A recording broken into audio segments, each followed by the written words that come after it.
Qui aime rester dans le noir? Qui n'aspire pas à trouver la lumière?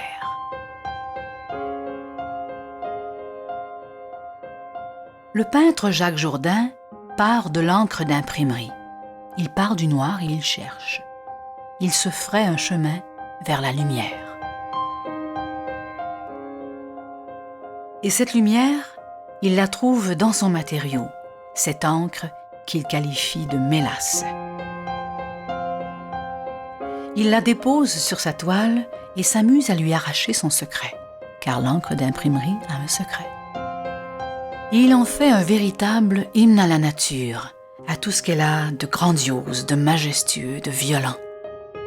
Des paysages à couper le souffle, une lumière qui vient du fond de la toile et une technique unique au monde. Trouver la lumière, c'est le défi de l'encre d'imprimerie. Et révéler cette lumière, c'est le voyage fascinant d'un peintre.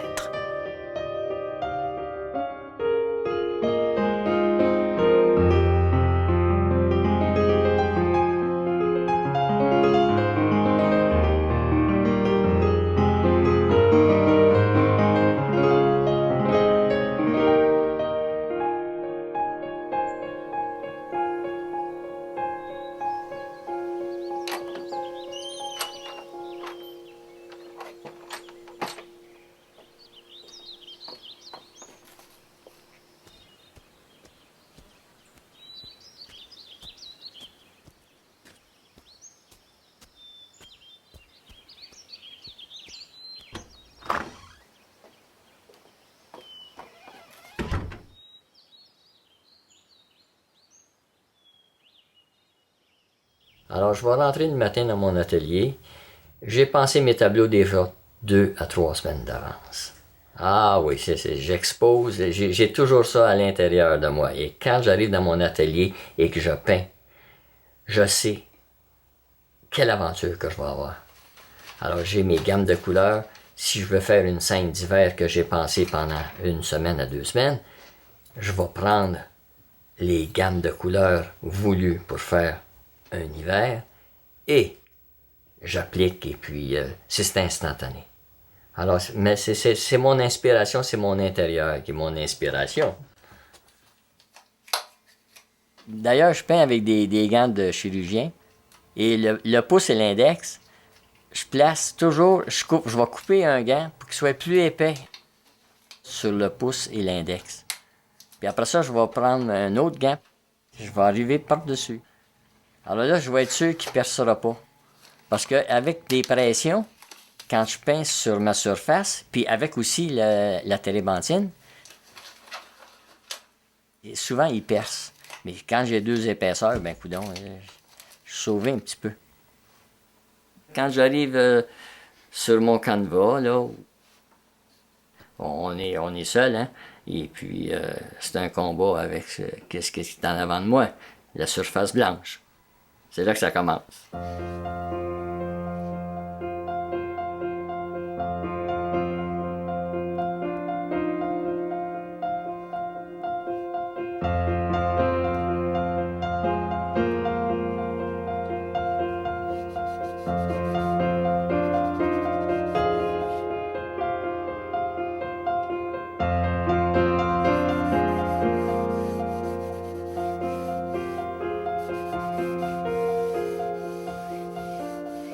Quand je donnais des bons à tirer, on appelle ça des hoquets de presse, je voyais les couleurs sur les rouleaux. La couleur était transparente. Et puis quand on commence une impression, souvent le pressier va prendre des papiers puis il va essayer d'organiser ses encres avant. Avec ces encres-là, je voyais des choses qui étaient assez extraordinaires. Alors l'encre est entrée dans ma vie en 57. En 57, j'étais dans une imprimerie. Et puis je vois le type laver sa fontaine le soir. Parce qu'il lavait les fontaines à chaque fois. Parce qu'il avait la fontaine pour le rouge, il avait la fontaine pour le noir, il avait ainsi de suite. Alors moi, je ramassais l'encre. Et puis l'encre, là, ça me fascinait. Je voyais ça sur les rouleaux, là, puis la transparence de l'encre était extraordinaire. Alors j'ai dit un jour, ça sera ma matière pour peindre. L'encre d'imprimerie, un matériau rébarbatif, épais, dense, opaque. On ne songe même pas à l'associer à la lumière. Une encre synonyme de la nuit. Avant d'y apercevoir la pointe du jour, il faudra l'apprivoiser, la dompter, expérimenter, creuser jusqu'au cœur du secret, là où la lumière se cache. L'encre, c'est comme de la mélasse. Il y a comme une croûte, et puis avec le tournevis, moi je rentre là-dedans, et puis je vais sortir ça, là, c'est la pigmentation, là, c'est très épais. On commence à placer nos couleurs, et puis c'est comme noir. Tu vois pas tes couleurs. Alors moi, j'ai tous mes numéros d'encre. Comme un cuisinier, j'ai mes formules. Alors, de fil en aiguille, j'ai commencé à m'amuser avec ça. Alors, j'ai pris un rouge et j'ai pris un bleu. Le rouge et le bleu, c'est supposé de faire violette. Mais, à ma grande surprise, c'est en noir. Parce que la pigmentation de l'encre est pure. Alors, on essaye de mixer deux couleurs ensemble, et puis, on voit pas de couleur, c'est noir. Alors là, le désarroi, j'ai dit, qu'est-ce que je vais faire? Je vois ça sur les rouleaux, c'est de belles couleurs, puis j'arrive, et ça donne rien. Alors j'ai pensé au pointilliste, parce que là, j'ai dit, j'en mets beaucoup. Alors si je m'en vais sur le pointilliste, je vais les mettre juste par point. En les mettant par point, juste des soupçons de couleur, je vais en avoir moins. J'ai pris une guenille, puis j'ai mis un bleu, un rouge, un jaune. Je les ai mixés ensemble. Vu que j'en avais pas beaucoup, je les ai mixés ensemble. À ma grande surprise, la couleur est commencée à arriver.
Quand je vis avec un tableau, le tableau, il n'est pas fait tout de suite comme ça, là. Je le pense beaucoup avant. Je le pense à mon intérieur. Et puis, je pense quel genre d'encre que je vais faire, quel genre de couleur. Et souvent, si je veux faire un paysage d'hiver, on est en plein été, mais je peux faire un paysage d'hiver. Alors, j'ai mes numéros d'encre. Et puis, ils sont déjà pensés. Et quand j'arrive sur mon canevas ou sur mon maçonnette, là, je prends mes couleurs, 4, 5, 6 couleurs. J'applique les 6 couleurs directement sur mon maçonnette et là, je commence à travailler.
suis rentré aux Beaux-Arts en 49.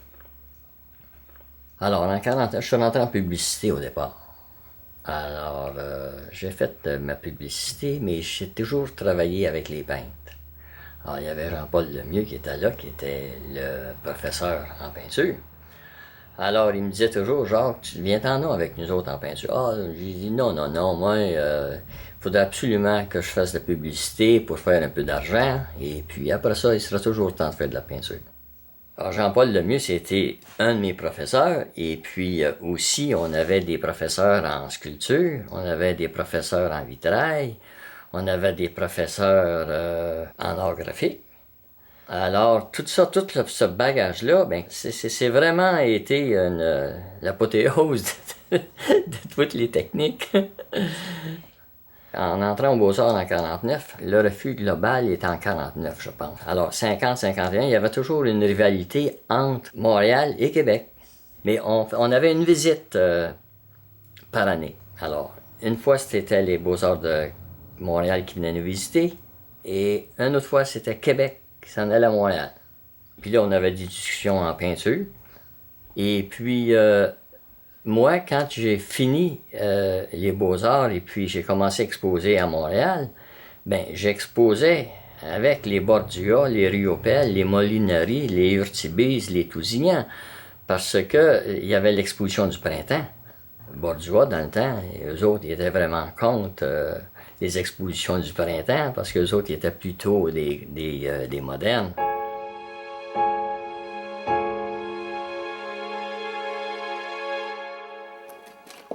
De la peinture à l'huile, de la gouache, de l'aquarelle, t'ajoutes de la couleur. Tandis qu'avec ma technique, j'enlève de la couleur.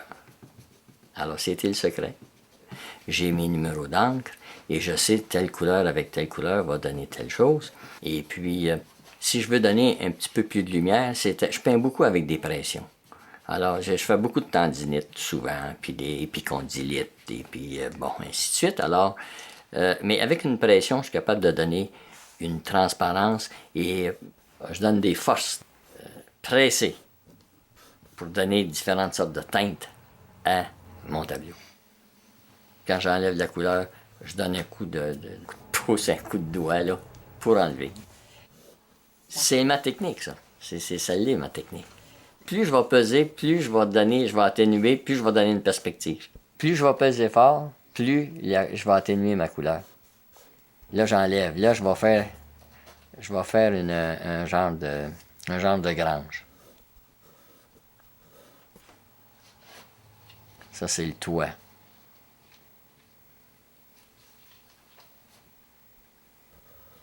Puis je vais peser plus fort pour donner la base, qui va être la bâtisse, là.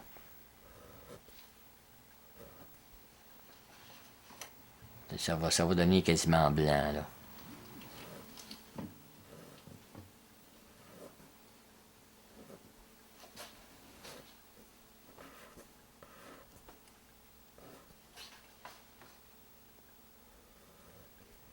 Puis là, je vais peser moins fort pour donner un genre de perspective, je crois, là.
Quand vous entrez dans l'atelier de Jourdain, ne cherchez pas de chevalet, ni non plus de pinceaux bien rangés, et encore moins de palettes. Il y a d'étranges pots de métal, numérotées, dans lesquels baigne une substance inconnue, épaisse. Des bouts de tissu maculés, des gants de chirurgien inhabités. Un bottin de téléphone, un vieux tournevis dont la forme a presque disparu sous les couches d'encre séchée.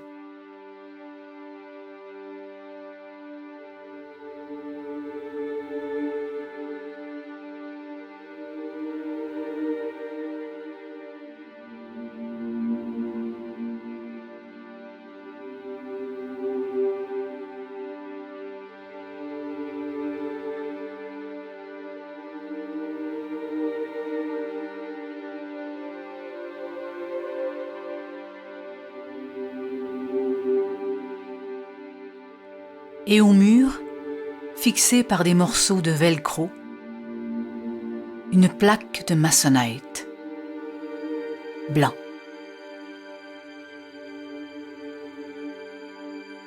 J'ai toujours des outils, j'ai toujours des genres de guenilles que j'appelle, des chiffons, mais j'en ai de différentes sortes parce qu'il y a différentes sortes de tissus qui vont donner différentes sortes d'effets.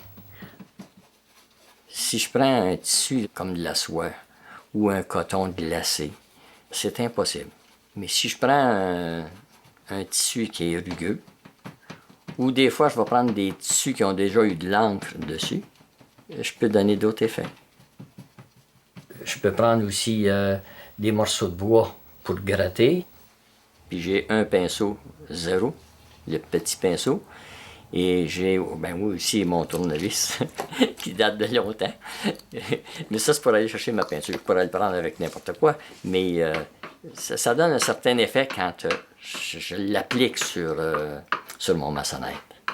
Ça donne un... Ça me stimule. Ainsi de suite. Alors, mais comme matériel, ça n'en prend pas beaucoup.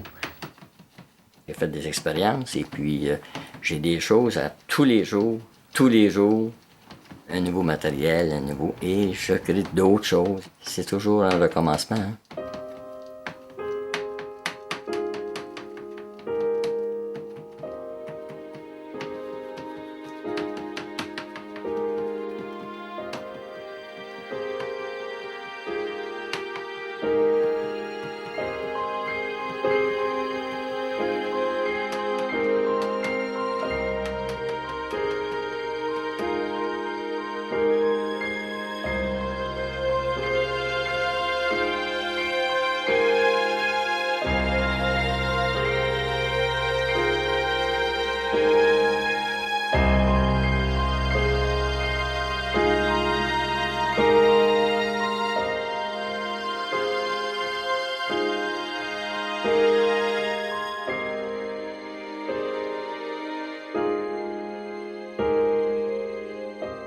Quand j'ai fini mes beaux-arts, j'avais toujours des peintures que je peignais tout le temps.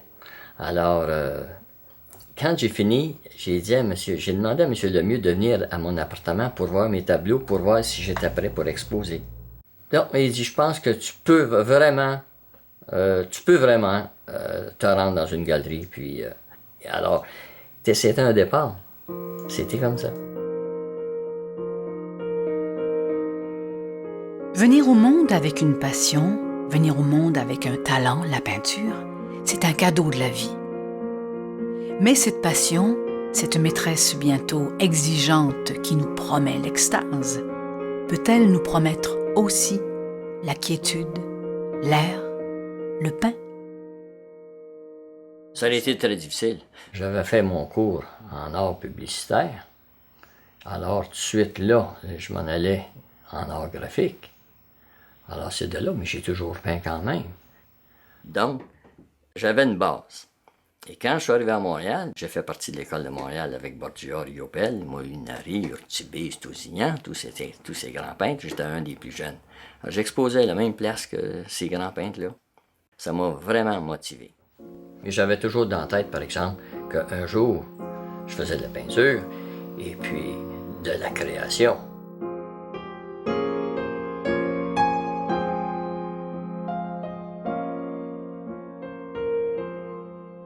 Aux Beaux-Arts, c'était toute une nouvelle vie. Hein? J'ai aimé énormément la culture des Beaux-Arts. Et j'en vis encore. Et j'en vivrai toujours.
J'ai toujours peint. C'est comme ça que j'ai débuté. J'ai fait 4 ans des Beaux-Arts. Et après le diplôme, il fallait s'expatrier, alors il fallait partir pour aller travailler. Alors je suis parti, je suis allé à Montréal. Le premier ouvrage que j'ai fait, je suis allé à Standard Paperbox. J'étais dessinateur de boîtes. Alors j'étais toujours dans le dessin, toujours dans la création. Aussi, souvent, j'avais affaire à aller chez les imprimeurs. C'est comme ça que j'ai développé ma technique dans l'angle d'imprimerie.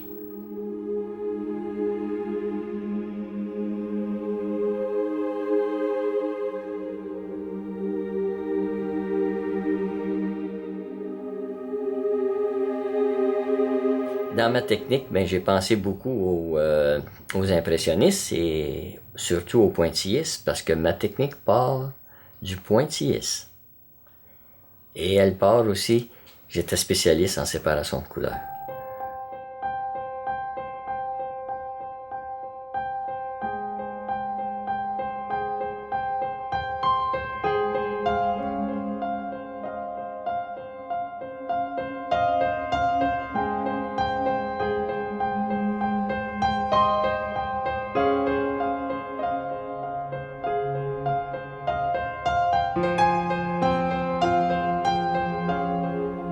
Tout à côté de ce vase à fleurs, on poussait des lignes, des profils, des esquisses.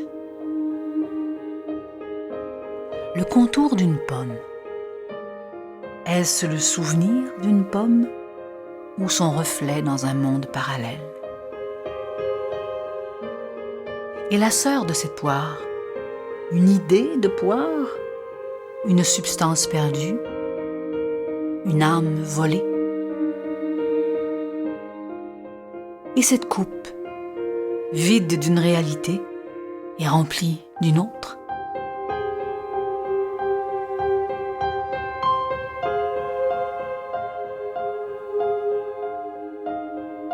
Ça, c'est mes linéaires, c'est mes fantômes. Alors, si vous voyez mes fantômes, les gens me demandent toujours, mais pourquoi tu as fait une coupe avec t'as une belle coupe, et puis à un moment donné, tu arrives, et puis la coupe est juste dessinée, avec une ligne, un linéaire. Et ça, c'est mes fantômes. C'est comme ça, c'est mon intérieur qui a fonctionné, et puis on m'a dit de faire un genre de une coupe linéaire, ou un traîneau linéaire, ou un arbre linéaire. Alors, j'essaie de faire le contraste avec mes couleurs. C'est un trait qui est, je dirais pas qui est graffiné, là, mais que je prends un genre de burin. Et puis, je vais faire le dessin directement sur la surface. Je fais ça quand l'encre n'est pas sèche. Si l'encre est sèche, c'est fini. C'est vraiment mon intérieur, et puis j'aime à faire les fantômes.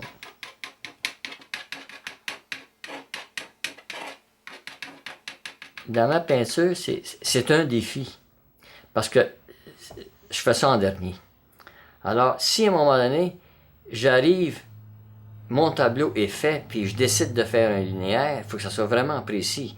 Parce que si je rate mon linéaire, ma toile est finie. Alors, parce que je ne peux pas revenir. Avec ma technique, je ne suis pas capable de revenir sur mon tableau. Alors, c'est pour ça que c'est vraiment un défi, et j'aime les défis.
Né en 1931 à Trois-Rivières et diplômé de l'École des beaux-arts de Québec en 1956, Jacques Jourdain a fréquenté tous les métiers qui touchent au dessin et à la création. Du plus loin qu'il se souvienne, il a toujours peint.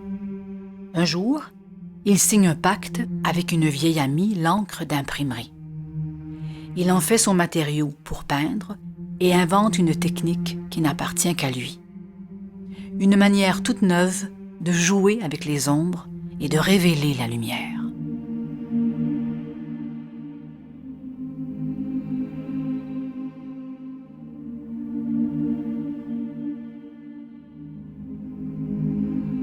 Jourdain fait des tableaux qui sont des paysages à ras-le-sol. Les paysages s'animent, se mettent en mouvement à partir de la terre, des herbes, des blés, du printemps qui pousse ou du vent qui murmure les pas de la terre. La naissance de la lumière à même les feux cachés de la terre. L'horizon du paysage.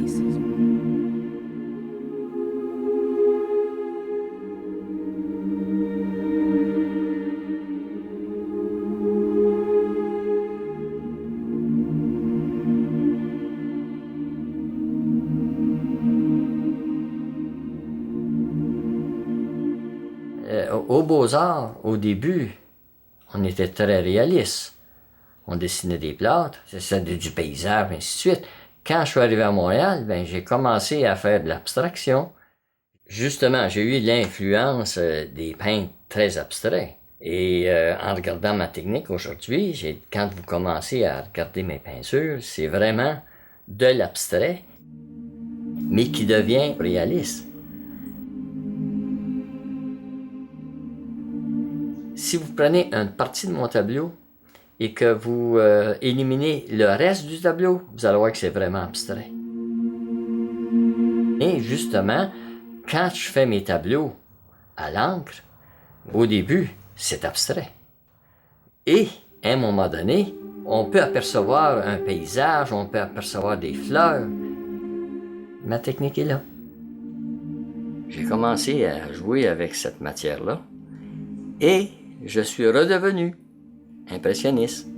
Alors, si j'avais pas passé par l'abstraction, probablement que mes tableaux seraient pas comme ça.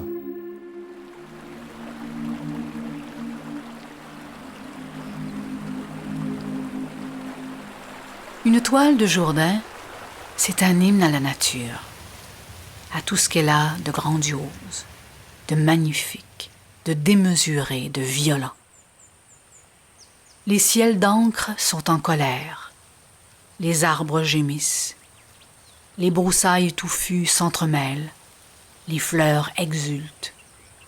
Des granges sans âge tiennent debout par magie, et de tout petits humains se cachent dans ces paysages de géants où des fantômes s'amusent à créer des illusions.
Les premiers temps, c'était pas extraordinaire. Alors, j'étais très discret.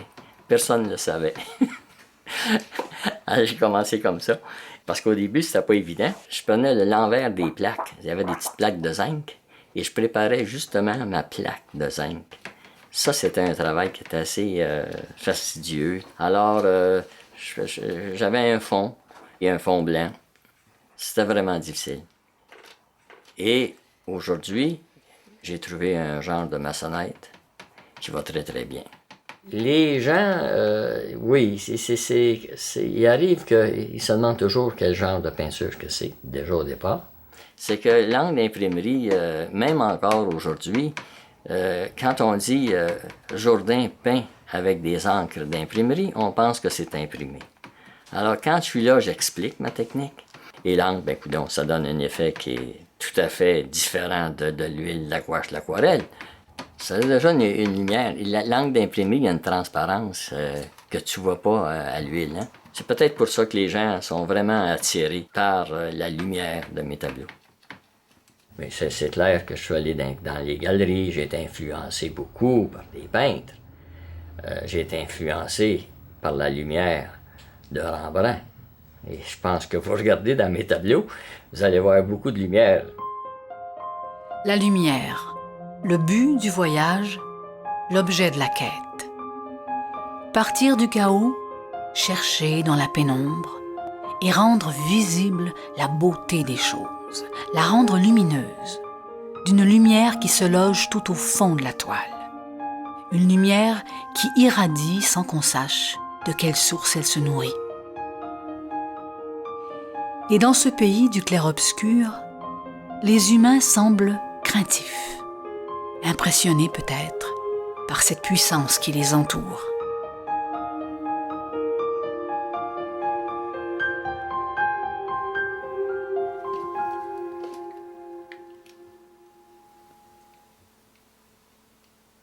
Là, c'est avec mon petit pinceau, on va faire un petit personnage. Alors, j'enlève, j'ai pris un solvant, puis je vais faire mon personnage. C'est la seule fois que je prends un pinceau. C'est un pinceau zéro, c'est un petit pinceau.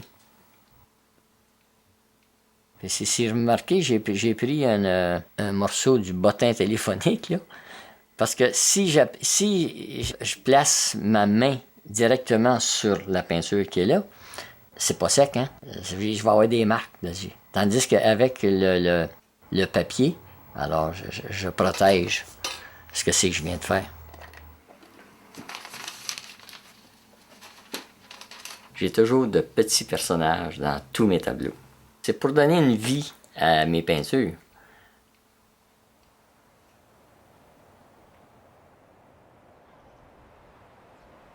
L'inspiration, l'âme d'un artiste.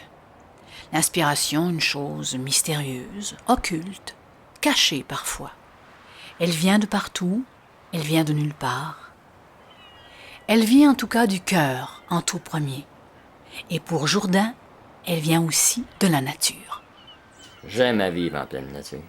J'ai la montagne qui est en arrière, je suis rempli d'arbres ici, les oiseaux. Je vis dans la nature. Je suis au pied du Mont-Saint-Anne, je suis à Saint-Féréol, j'ai le fleuve en face de moi. Alors la seule source, c'est ici.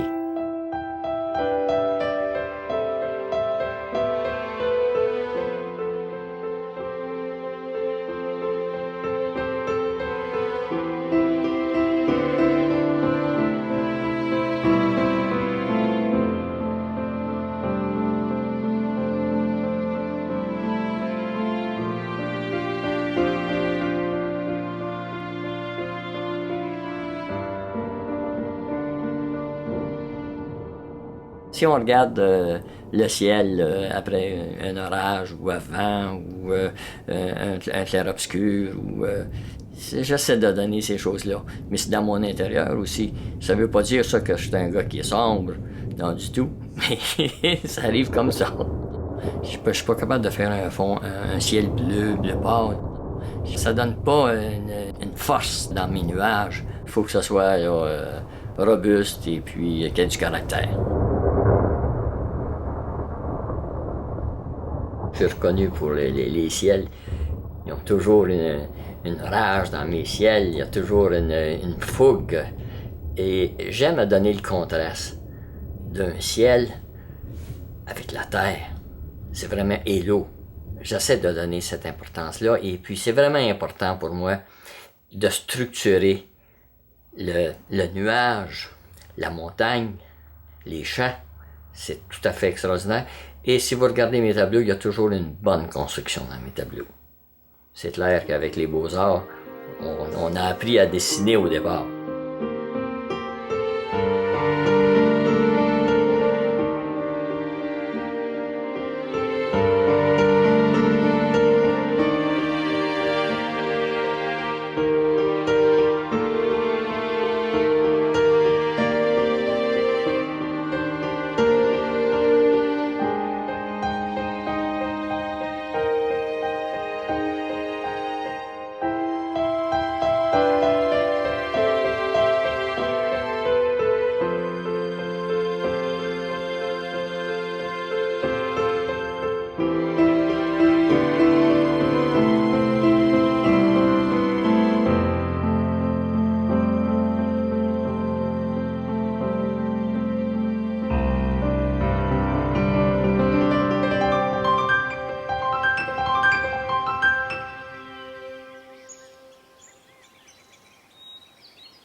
Comme on se bâtit un pays pour vivre, Jourdain se bâtit une maison pour peindre. Au fil du temps, d'un bout à l'autre de la patience, ses mains retrouvent la mémoire des anciens et ramènent à la vie une maison d'un autre siècle, une maison pour créer. Alors ça, c'est toute mon œuvre, ça. L'œuvre de ma maison, là, c'était toute une histoire. Puis, j'avais pas beaucoup d'argent pour construire une maison. Alors, j'ai commencé à regarder dans les annonces classées. Et puis, j'ai découvert justement une maison, pièce sur pièce, qui était en vente. Alors, je suis parti, puis je suis allé à Saint-Tite. Et puis, c'était vraiment une maison qui était abandonnée. Je suis allé en soumission pour la faire déménager, parce que je l'ai fait déménager, cette maison. Mais quand je suis arrivé sur mon terrain avec ma maison, alors c'était pas la même chose, là. Les voisins, là, quand ils ont vu cette maison-là, là, ils ont dit « Wow, wow, là, ça se peut pas, là. Tu peux pas être ici. » J'ai passé pour un fou, j'ai passé pour un malade, j'ai passé pour bien des affaires. Et j'avais jamais touché un clou et un marteau. Je commençais à la restaurer, alors j'ai tout restauré au complet. J'ai une maison de 1857. C'est une vieille cabane. Mais il y a de l'âme dans ma maison. Et sur la terre de ce pays tout neuf, la maison est devenue elle aussi une œuvre d'art. Le peintre l'a traitée avec la même délicatesse et le même souci du détail qu'il donne à ses toiles.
Un vernissage, c'est vraiment stressant.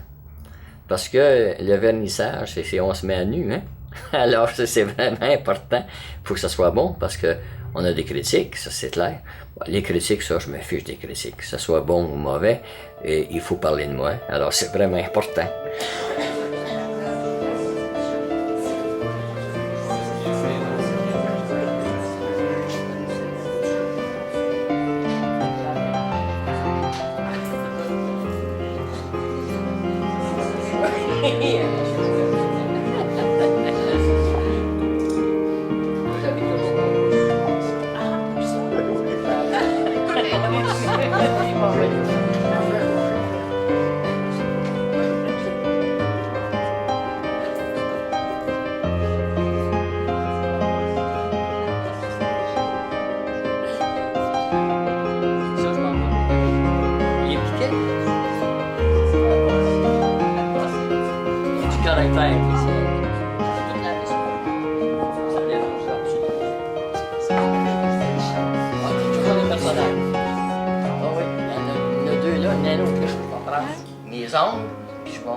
Mais de moins en moins que j'en fais parce que, avec la production que je fais avec toutes les galeries, c'est difficile de commencer à faire un vernissage pour une galerie. Probablement en Europe. J'aimerais faire un vernissage en Europe. Qui sait, on ne sait jamais. Il est toujours temps, hein?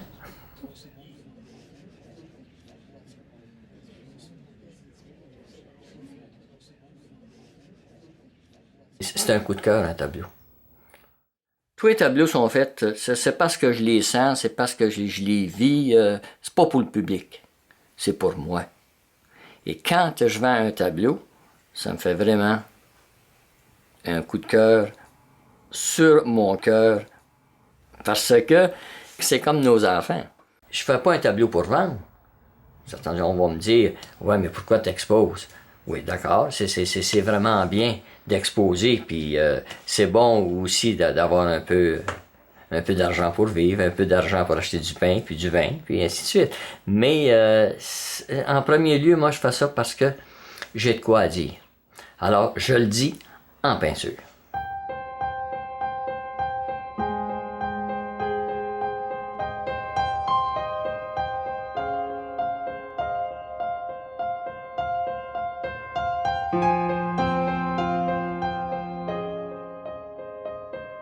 Vous allez voir, depuis 97, je place mon pouce. J'estampille mon pouce sur mes tableaux. Alors, vous avez l'empreinte de mon pouce et vous avez ma signature. C'est sûr que c'est un authentique.